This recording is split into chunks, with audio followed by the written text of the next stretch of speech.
Hello everybody, c'est l'heure de vous faire un Otaku Time. J'en ai pas fait depuis longtemps.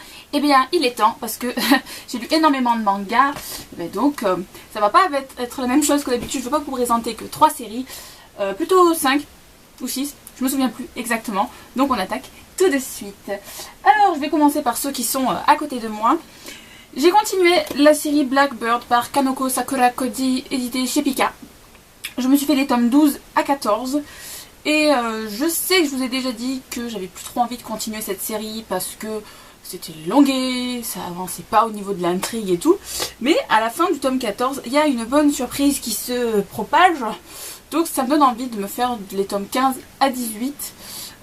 Après je sais pas quand est-ce que je vais me les faire. Ce sera pas une de mes séries prioritaires à lire, mais bon, why not? Donc voilà, alors je vais continuer à vous montrer des dessins. En espérant que je vais me gérer la situation avec mon nouvel angle de vue. Parce que ce sera toujours celui-là à présent. Donc voilà. C'est pas le manga le plus marquant qu'il peut y avoir, le plus intéressant. Ça traîne en longueur, mais c'est pas mal. Donc, foncez. Ensuite, j'ai attaqué une autre série dans un autre registre. Pas du tout pareil, à part que c'est un shoujo. Je me suis fait les tomes 1 à 6 du manga J'aime les sushis par Ayumi Komura, édité chez Delcourt. C'est une série finie en 8 tomes. Alors pourquoi je ne me suis pas fait les 2 autres tomes derniers, vous me direz? Et bien parce que je ne les ai pas, tout simplement. Donc je vais aller les emprunter d'ici 2-3 jours à la bibliothèque, mais c'est pas possible présentement.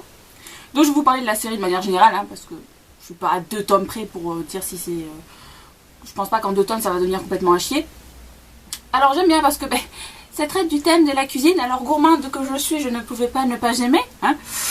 Voilà, j'aime bien le travail de cette mangaka. J'avais lu ces mangas, donc les premiers tomes de cette série il y a plusieurs années maintenant, il y a 2-3 ans, et j'apprécie toujours autant. C'est un humour un peu décalé. Les premiers tomes sont largement les 2 premiers, après ça s'essouffle un peu, ça perd de son énergie, mais c'est franchement sympathique. Et puis voilà, vous voyez de ces desserts dedans, vous voyez aussi des sushis, parce que, vu le titre, on s'attend pas à avoir un gratin dauphinois, mais ça donne envie de miam miam à chaque fois. Bon, évidemment, je suis en train de feuilleter et je ne vais pas réussir à vous trouver un dessin de bouffe, ce qui est le comble. Mais donc voilà, en gros l'histoire c'est notre demoiselle, je ne sais plus son nom, rêve de devenir maître sushi alors que son père est pâtissier. Et vous avez le garçon Hayato, non, Hyuga. Le garçon Hyuga, lui, c'est la situation inverse. Il rêve de devenir chef pâtissier, mais sa famille tient un magasin de sushi, enfin un restaurant de sushi. Et donc, ils vont décider les deux de s'allier pour réaliser leurs rêves respectifs. Et c'était mignon. Voilà. Et donc, j'en reviens à ce que je disais, un dessin avec de la buffe. Voilà. Pour vous donner faim. Voilà, regardez-moi ça. Ça vous donne envie de manger. Alors après, pour ce qui est de Cara Design, c'est pas exceptionnel, c'est sympa, c'est pas moche, c'est déjà pas mal, vous me direz, mais c'est pas non plus un manga magnifique à voir comme peuvent l'être les Pandora Hearts ou les Black Butler, pour ne citer que. Voilà. Ensuite, on va attaquer tout ce qui est sur la tablette. Alors, le premier que j'ai en image, si ma tablette veut bien travailler, parce qu'elle a plus trop envie en ce moment. Alors, il s'agit du manga Good Ending par Sasuga Kei, édité chez Kana. Je sais. Ah, vous allez rien voir, c'est bien. Donc voilà. Hop. Alors comme vous pouvez le voir, c'est un peu un manga ecchi, mais pas saloperie. Vous avez rien vu à cause de la notification. Donc voilà, c'est un peu un manga ecchi, mais c'est pas trop non plus. Ça m'a pas saoulé. Vous voyez pas des petites culottes toutes les 2 minutes ou des poitrines toutes les 3 secondes, parce que étant une fille non lesbienne ou même non bisexuelle, ça ne m'intéresse pas. Voilà. Donc de ce côté là c'est plutôt calme, mais ce que j'aime bien c'est qu'en fait c'est un shoujo, mais du point de vue d'un garçon, ce qui est quand même rare dans cet univers là.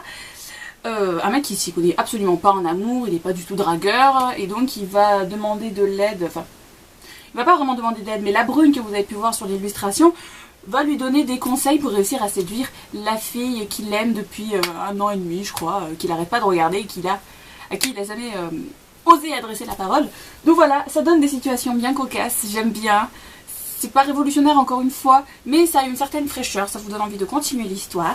Donc j'ai lu les 2 premiers. Je sais qu'il y en a 8 au moins. Après, combien il y en a en tout, je ne sais pas. Je vous mettrai la notation si j'ai une intervention divine ou si je cherche sur internet. Voilà. Ensuite, alors, je me bats avec ma tablette parce que tout le reste est sur tablette. Va-t'en, va des rétros. Qu'est-ce-toi? Donc, ensuite, une série excellente. Alors, pour ceux qui ont aimé Switch Girl, je ne peux que vous conseiller ce manga, c'est absolument génial. Il s'agit du manga No Longer Héroïne par Momoko Koda, édité chez Delcourt. Donc, moi, je me suis fait les tomes 1 à 7. Donc, encore une fois, c'est une série terminée en 10 tomes. En France, le 5e vient de sortir. Et donc, pourquoi je n'ai pas lu du 8 au 10? Eh bien, parce que je ne les ai pas retrouvés sur internet pour les lire, tout simplement. Donc voilà, alors côté Cara Design, là je vous avoue que j'ai pris une image couleur. Il n'y en a pas trop de cette série, donc j'aime pas trop la tête qu'ils ont dessus. Parce que il y avait les premières couvertures, mais j'ai pas été assez intelligente pour vous la prendre. Bref, je vous ai raconté ma vie. Donc voilà, No Longer Héroïne. Voilà, alors je pense que vous en avez déjà entendu parler, parce que cette série elle fait quand même pas mal de buzz en ce moment. Il s'agit d'une jeune fille qui, je ne sais absolument plus comment elle s'appelle. J'ai vraiment un souci avec les prénoms de mes héroïnes en ce moment. Et en fait, elle est amoureuse de son meilleur ami d'enfance qui s'appelle Rita. Et pour elle, elle est convaincue qu'elle va finir avec Rita. Du fait que c'est sa meilleure amie d'enfance, c'est le scénario parfait pour finir avec. Et en fait, Rita, c'est un garçon qui est pas vraiment dragueur.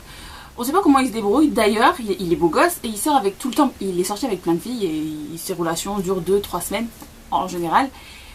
Donc, en fait, notre héroïne, elle considère que ce sont des personnages secondaires qui amèneront à son histoire d'amour avec elle et Rita. Je sais pas si je suis claire. Et mais cette fille est complètement déjantée. Mais vraiment déjantée. Déjà, pour se considérer l'héroïne d'une histoire d'amour, être l'héroïne d'un shoujo manga, il faut être complètement barré d'avoir ça dans sa tête comme étant vraiment un rêve réalisable. Mais c'est une peste, en fait, cette héroïne. Mais du fait qu'elle soit pas parfaite, comme ça peut être le cas dans tous les autres shoujo manga, on s'attache à elle. Et puis, comme je vous disais que ça ressemble à Switch Girl, c'est que plein de fois, on la voit avec de ces grimaces, mais horribles. Et notamment, ce que j'aime beaucoup aussi, c'est que plusieurs fois on fait référence au niveau du Cara Design à d'autres mangas. Donc vous avez déjà eu, je connais pas le nom français, mais Ashita Nojo, celui qui fait de la boxe. Vous avez eu des petites références à Ken le Survivant, à Candy, plein de références comme ça, des mangas super connus qui vous font rire du fait que là, brusquement, vous avez un changement de Cara Design au niveau de l'héroïne. Et c'est excellent, je peux que vous le conseiller. Si vous avez aimé, franchement je me répète, mais si vous avez aimé Switch Girl, foncez, elle est folle. Voilà, il n'y a que ça à dire. Des situations complètement rocambolesques. Donc, amusement en perspective. Voilà. Alors, next. Oh, ça a marché d'un coup. Youpi. Alors, le suivant. Je me suis fait un style de manga que je ne lis absolument jamais. C'est le yaoi. Jamais, jamais. En fait, pourquoi je l'ai lu? Parce que j'étais à une convention manga le week-end dernier et que j'étais chez ma copine, elle en avait un, alors je me suis dit, ne meurs pas idiote, lise un de ce qu'elle avait pris parce que c'était donc un one shot, c'était un seul tome.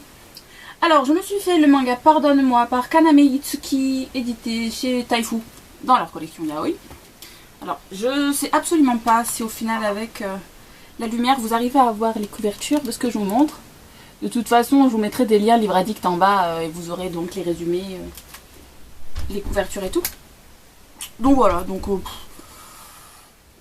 pourquoi je lis pas de yaoi? Parce que à chaque fois quand je lis des yaoi, c'est des séries courtes en un tome, donc on n'a pas le temps de s'attacher aux personnages. Ça occupe, mais c'est pas fantastique non plus.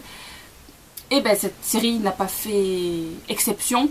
C'est sympa, le Cara Design est beau, comme dans beaucoup de yaoi, mais je me suis absolument pas attachée au personnage. J'ai trouvé ça un peu ridicule.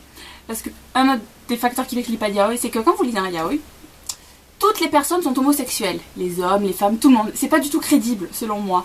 Donc, ça me fait pas rire, j'en suis pas à ce point-là, mais ça me fait vraiment sourire. Parce que je pense pas que dans une ville, il y a un endroit où il y a tous les gays qui y vivent et que tous les hétéros vivent dans un autre endroit. C'est pas vraiment comme ça que fonctionne le monde. Mais bon, voilà. Vu que je ne suis pas fan, je ne peux pas vous dire s'il sort du lot ou si c'est un des nombreux exemplaires du genre. Donc voilà, c'est juste pour vous dire, j'ai lu un yaoi et puis voilà. Et puis j'aime pas parce que c'est trop explicite les scènes de sexe et j'aime pas des masses. Mais bon, voilà, c'est une question de goût. Et ensuite, je me suis fait... Non, ma tablette, tu dois fonctionner. Voilà. Dégage. À chaque fois, je vous propose un show quand je suis avec ma tablette. C'est bien. C'était censé me simplifier la vie, sauf que ça ne la simplifie pas du tout. Chut. Bon, alors, là, le temps que je me batte avec, la série suivante que je me suis fait les 2 premiers tomes de la série Twinkle Star. Donc de la même auteure que Fruit Basket, donc Natsuki Takaya. Bon, elle me saoule, ça marche pas. Alors, en attendant, je vais vous montrer un autre travail de Natsuki Takaya, donc Fruit Basket. Bon, vous voyez un peu le Cara Design. Putain de tablette.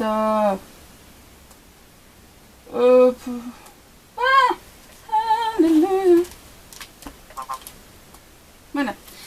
Donc les dessins sont un peu mieux du fait que Twinkle Star est sorti après. Et j'ai trouvé ça parfaitement mouligasse. Voilà. Fruit Basket, pour comparer le travail avec un autre de l'auteur, j'arrive pas. Celui-là est très très mou. Il se passe pas énormément de choses. On se demande pourquoi la fille tombe amoureuse du mec si vite alors qu'elle lui a parlé que 2 heures. Ouais, c'est assez étrange. On n'arrive pas trop à cerner nos personnages. Ça a l'air assez mélancolique comme atmosphère, comme ça a pu être le cas dans Nana. Et donc plus sombre que dans Fruit Basket, parce que là vous avez des incohérences, enfin pas des incohérences, mais des questionnements dès les premiers tomes. Donc est-ce que je délirais les suivants? Oui, mais même chose que pour Blackbird, je vais pas me jeter dessus, il y a d'autres mangas qui me font plus envie, dont Good Ending. Voilà, c'est joli à regarder, ça par contre on peut pas le renier. Allez, bouge. Voilà, je vais vous mettre une autre image. Même si ça, je suis loin. Non, évidemment, j'ai pas envie. Dégage. Voilà. Donc je vous en mets une autre. C'est la bonne, hein. C'est la bonne. Donc voilà, à suivre. Je reste en suspense là. Je suis en mitigé pour dire est-ce que je kiffe ou est-ce que je kiffe pas. Voilà. Et après, ben normalement c'est la dernière. Oui, c'est la dernière. Je me suis fait les 2 premiers tomes de la série Emma par Kaoru Mori. Je sais que c'est édité soit chez Kiun, soit chez Latitude. Moi j'ai lu le gros tome où il y a donc les 2 premiers à l'intérieur. Donc voilà, alors côté Cara Design, c'est un peu moins bien défini que dans Bright Stories, de la même auteure. Parce que ça a été fait avant. Parce que je crois que Emma date d'il y a 10 ans déjà. Donc bon voilà, on peut pas dire que c'est tout nouveau, tout neuf. Bref, et j'aime beaucoup, encore une fois, c'est pas un gros coup de cœur si vous voulez, mais j'aime bien parce que c'est une histoire totalement inédite pour ma part, puisqu'il s'agit d'un tranche de vie historique. Donc là vous êtes dans l'époque victorienne au 19e siècle à Londres, avec donc les mœurs de l'époque que j'apprécie beaucoup, les costumes, les balles, les robes, et comme moi je compare avec un autre manga de la même époque, comme avec Black Butler, l'influence de l'Inde, enfin les Indiens qui débarquent un peu en Angleterre, avec leur vision de la vie complètement différente de nos grenouilles. Donc j'aime bien.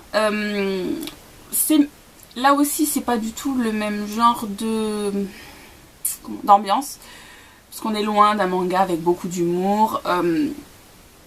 Donc c'est une ambiance particulière, faut aimer. C'est pas trépidant comme histoire, mais on est accroché, on a envie de savoir l'histoire, ce qui va se passer avec nos différents personnages. Donc si vous avez aimé Bright Stories, je ne peux que vous conseiller de lire Emma, si ce n'est pas déjà le cas. Voilà, ben, je pense que je suis venue à bout de toutes les séries dont je devais vous parler aujourd'hui. Comme à chaque fois, là j'en ai pas 3, j'en ai qu'une, mais je vais vous mettre la chanson japonaise que j'écoute en boucle en barre d'infos. Parce qu'en ce moment je suis plutôt dans les chansons Disney que japonaises. Et je vous dis à bientôt pour une nouvelle vidéo. Bye!